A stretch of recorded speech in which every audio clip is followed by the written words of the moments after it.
சந்திர கிரகணம் முடிந்து திருப்பதி ஏழுமலையான் கோவில் நடை மீண்டும் திறக்கப்பட்டு பக்தர்கள் தரிசனத்திற்கு அனுமதி அளிக்கப்பட்டுள்ளது.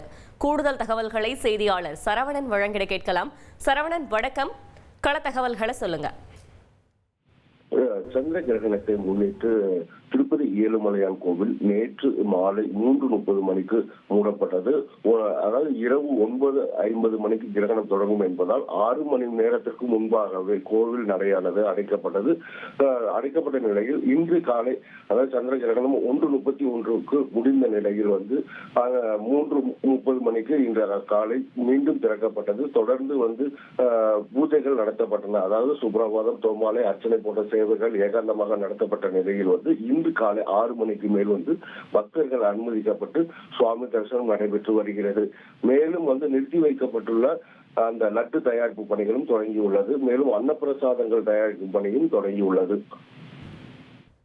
தகவல்களுக்கு நன்றி சரவணன். இனி செல்லும் இடமெல்லாம் செய்தி. தந்தி டிவியின் வாட்ஸ்அப் சேனலை ஃபாலோ பண்ணினா செல்ல இருக்கும் இடமெல்லாம் செய்தி. இதோ QR கோட் இப்பவே ஸ்கேன் பண்ணுங்க, ஃபாலோ பண்ணுங்க.